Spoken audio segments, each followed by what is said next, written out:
Wow, 2010, what an incredible year, not only for our country and the 2010 Olympics and Paralympic Games in Vancouver, but for the city of Red Deer in central Alberta. An amazing, amazing year of athletic accomplishment, not only from athletes, but officials, coaches, and volunteers, and probably most important, parents who support that process.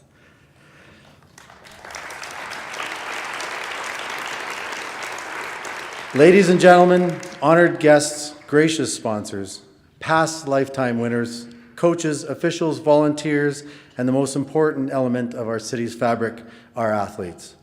Our citizens who play for the fun of it, who play with a vision and a dream, who play because of how it improves their quality of life, of family, and community.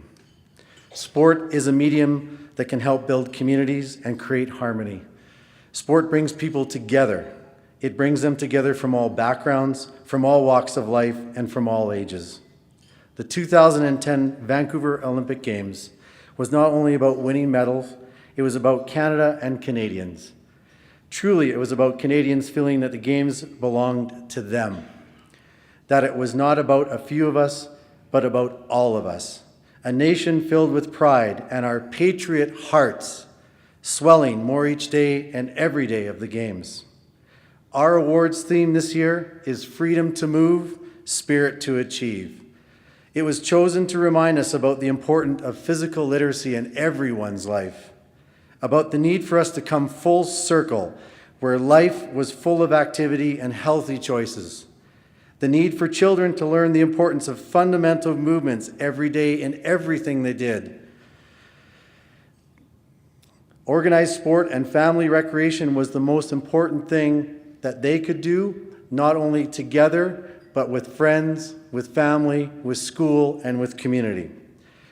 To shut off the TV and choose running across a school field with some buddies, choosing free play over PlayStation, choosing talking, yelling, cheering, and laughing, and God forbid, over texting. So I'm going to ask you to bear with me just for a few minutes. If you're over 30-ish, you can raise your hands or just smile. Close your eyes for a moment. And walk with me, because you're the last generation to live on the edge. By today's standards of safety, it's a wonder that my friends and I survived childhood at all. I was born in 1961, and yes, that dates me, and whisked from a hospital, not in a car seat, but in my mother's arms. Since no one really knew where the seatbelts were anyway, we always drove commando each and every day. As a baby, I was tucked into my crib without a padded bumper guard or a machine that soothed me to sleep with sounds of the ocean or the forest. At night, my mother swaddled me in warm pajamas, the non-flame retardant kind. My baby pictures always showed me smiling. Once I could walk, I was free to roam around the house under the watchful eye of my parents. I survived childhood mishaps and certainly had a cut or a scrape from the coffee table or the sidewalk. Right, Hannah? After school, we would change our clothes and race outside to meet our friends. TV? The only rule was to finish your homework and be home by dark. My parents weren't terrified if I was out of their sight. In fact, they enjoyed the silence, I'm sure in their own special way. Playing at the park was a high-risk adventure for my friends and me. The jungle gym was a heavy gray apparatus with metal bars, screws, and hooks. On a hot day, the metallic surface of the slide would burn our behinds. A good day at the park or outside meant a blister, a bump or two on your melon, and a skinned knee with scabs to pick later. I rode my Eaton Stingray, you remember that store, without a helmet. My ball cap protected me just fine. I navigated sidewalks and street intersections without incident because who would ever forget the rules drilled into your head by your mom and your dad? Every day, Mom would pack my lunch, and on many days it included my favorite, bologna. We found out later it may not have been meat. Also in my lunch was whole milk and a Hostess Twinkie or a massive chunk of my mom's chocolate cake made from scratch. Despite our high-fat, high-sugar diets, my friends and I were not out of shape, really. You can look at the pictures later of me prior to this event.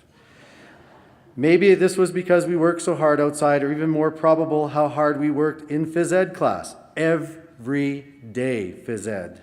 Occasionally our teacher, and there used to be one in every school, a phys ed specialist, pushed us so hard and far that some poor kid would throw up his or her lunch. In the spring afternoons, we played in the community baseball leagues. We didn't wear the helmets or the jock straps or the cups, and certainly we never hit off a tee. In the winter, it was all just as fun. We raced home on the days we didn't have hockey and took out the net or used piled up snow for a goal. The pointy shaved down sticks, hard as a rock tennis balls or a sponge puck, again no helmets, and raced around, our tongues wagging and our thin jackets and mitts playing until Mom screamed dinner. Back then, we were called baby boomers.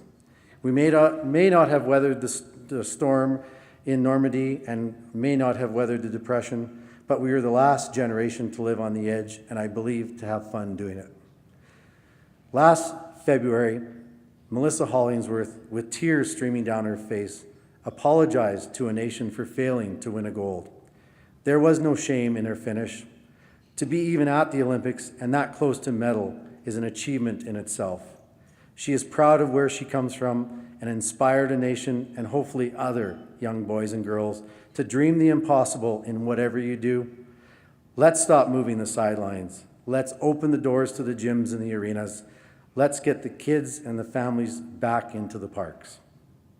How can we come full circle and blend what was then and what is now, to have our youth, our families, and our communities experience the best of both?